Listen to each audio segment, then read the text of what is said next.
Hey guys, Jeremy the Tall Trainer here, and I wanted to show you our new measurement sheet that we have for our measurement day. So we're keeping track of your measurements. This is the printout that you'll get, and so it looks like the old one. And if you've never had an old one, it looks nice, doesn't it? But it's got a chart at the top. You can see that right here. So it's got your first measure you've ever had with us. It's got your your second most recent measurement, and then the measurement we just did. All right, so you can see like kind of the difference in those. Then it's got the change from your current measure compared to your very first measure. So change from the first measure, and then the change in the past maybe month it was the last time you were measured. So current measure to previous measurement. And so you can see the differences of what you made in the past month plus the differences overall. Like this person right here has lost 75.6 pounds overall. Pretty awesome, right? So down in here, so the weights, the measurements we have weight, percent body fat, chest, waist, and hips in inches there. And then the graphs here are as a graph of your weight, a graph of your circumferences, right in here. And then down in here we have this little chart. All right, so let me skip forward here. You can see those things a little bit closer. You can see a little percentage change there, and it'll show up more as you actually lose more raw numbers there too. Like this person here, lost 13.9 inches in their waist. That's pretty awesome. So they lost like 28% of their waist. That's pretty cool. Pretty cool there. All right. So just give us an idea. So any given month, it's going to be fairly small percentages there. All right. And then these graphs will just give you an idea of the trends over time. All right, but the big thing here is this little chart here at the bottom. All right, so I'm going to walk you through each variable, kind of explain them a little bit. If you go to get to this video, you probably go into talltrainer.com/measurements, and you can see these charts, these other charts on there too. You can get more details. So let's go one at a time. Now, before I jump in, these are they're not perfect. All right, so BMI, percent body fat, waist circumference, waist to hip ratio, whether your risk level is high, low, it is not predicting your demise. All right, in fact, it's not even a cause. It's not causation. It's just correlation. So when somebody has a high waist circumference, usually they also have some higher risk. It's not guaranteed. Not guaranteed, all right? So certain behaviors, like, so if somebody had the same waist circumference here of a 35.4, this person is very active, all right? They're still in a higher risk level, all right? But compared to somebody who's not active in that high risk level, they have way lower risks because of so many other factors that cannot be measured. That is the mess of studying humans, all right? Where there's too many factors to actually control. And so just use this as information, not as a club to beat yourself up with, all right? But just as information about what's going on, all right? Please do it that way. So first one, BMI. All right, so this one is really good for studying population-wide. All right, so that's where they've come up with this one. The main drawbacks of this one is that it is basically a proportion of your height to your weight. All right, so height, weight, and so if you look at there, is if somebody carries a lot more muscle, that could skew their BMI a little bit, all right? So that could be a little bit high, just because of the extra muscle. Now, if it's really high, I would say it still needs to come down because, some of that, I would argue that having too much muscle, if you're actually in an obese category for muscle, that's probably still putting that arthritis, risk. That's still probably increasing the arthritis risk. Maybe even the heart disease and possibly the diabetes risk. All right, you still may have some of those because of the extra tissue that you carry. Certainly arthritis, you can't argue that. There's, an extra 30 pounds of muscle on my body. It's an extra 30 pounds on my knees. And they may notice that a little bit there too. All right, and so if you look at this, the BMI, so less than 25, you got an even chance to, it's a lower risk in all these things, or at least the common risk. All right, and then between 25 and 29.9 is a little bit elevated in some of these. Between 30 and 35 on that, a little bit more, and greater than 35, it's a higher risk in these categories. And I thought it'd be helpful just to see that, because honestly, it's a motivator for why to lose weight. One is so your joints don't hurt. So that arthritis of 1.56 that this person has, you go, well, maybe I would like to try to get that down because I do have joints that hurt, or I'd like to keep my joints from hurting for a while. And then the heart disease, over here, is that's a factor, and diabetes. I think they kind of fall in the same category for me in many ways, because it's a health risk. It's like a health, a mortality risk, for those. And you might go, well, I don't like to be in that higher category. I'd like to be down a little bit. All right, so you don't have to do anything about these, but it just gives you an idea of, people who have this sometimes also have the higher risk. All right, so again, don't beat yourself up with these things. All right, so we'll look at percent body fat. So we got the male categories in the chart below here. And so this person is in the poor. This is actually not a male, in here. But I'll just show you that the categories really quick. You got excellent, very good, good, fair, and poor. None of us really ever have to get to excellent. This is like, professional, athlete type area. It's a lovely spot and possibly could be, but I think you're doing wonderful if you're in the very good, and you're doing pretty good in the good category. You're not bad in the fair category, but as we get in the poor category, we go, well, I'd like to get out of that one. That's one I'd like to get out of. I'd like to get, if you're really looking for health, you want to climb out of the poor category. Get to fair, maybe get to good. But if you're very good and excellent is like, you're serious about this. You're very serious about this to get to those categories. So I think getting to good category is a wonderful spot. All right. So here's the female categories there and the percentages there. And so that's why you see it as 39.4. And so this person falls, they're 55 plus, so that they fall in just above that, so just a little bit down, they're going to get into that fair category there. And really, this person has lost 75 pounds. It could, I don't want these numbers to go like, well, see, you're not doing very good. It's like, no, you're doing awesome.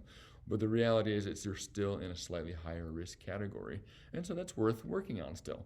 There's still more inflammation in the body, carrying extra weight for your joints, all those kind of things. And so you kind of go, well, what do I want? Use this for information to help you decide what you want, to have happen here. All right, so that's percent body fat. I like percent body fat. I think it's wonderful, but it is skewed by hydration and things like that, especially the method that we use, I think it is. It's a harder one. I think it's easier for guys to have a lower percent body fat, and harder for the women to get into these fair and good categories. All right, so just keep that in mind.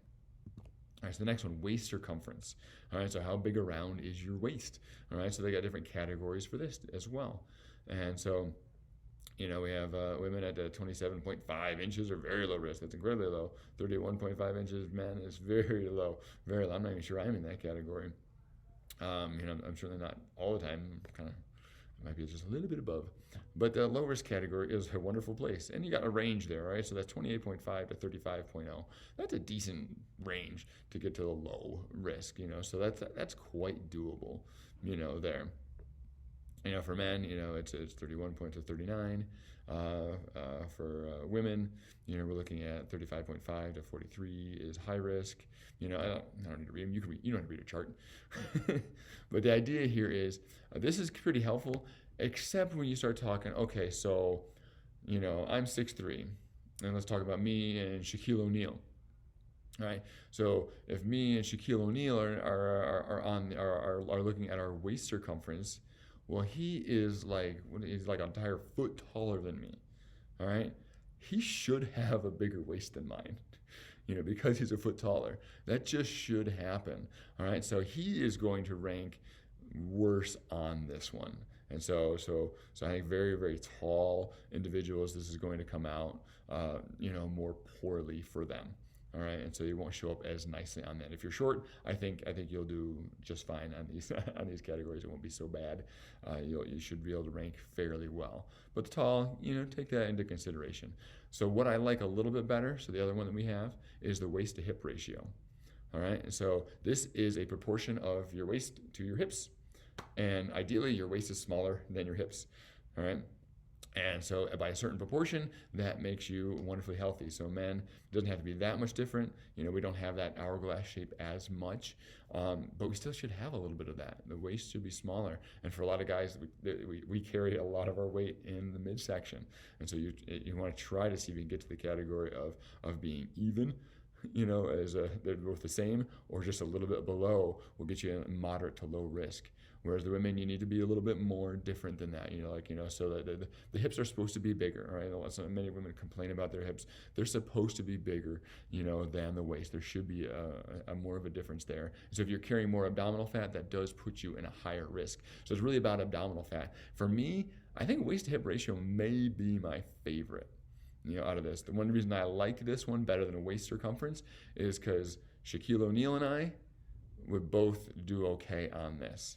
All right, so if you compare, he's 7 feet something and I'm 6 feet something, his waist is gonna be bigger, but his hips are also going to be bigger, and they're gonna be proportionally whatever he needs to be there, and so now he can compare his hips to his waist really well, and I can compare my hips to my waist really well, and so that's maybe that's the strength of this one. So I really do like this one for trying to figure out maybe some authentic risk, there, and so getting waist circumference down definitely is getting inflammation down, is getting you into probably some healthier categories there. So I of the 4 little categories you get put in, for this, I'm mostly I'm a biggest fan of waist to hip, but I think all of them provide some extra ideas, information.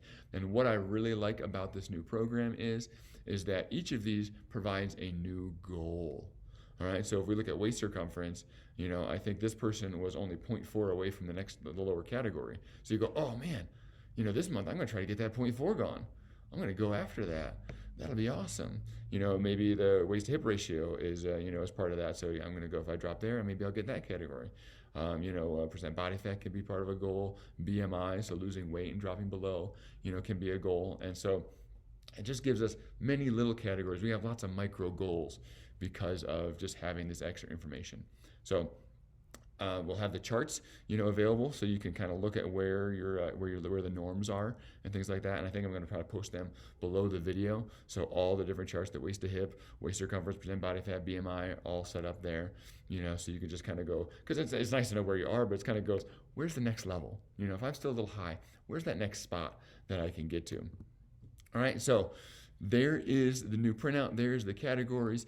It does not a judgment on you, all right? I want to really make that very, very, very, very, very clear, all right? Because some people just instantly run there, and I want to encourage you, don't do that. It's not helpful, not healthy, all right?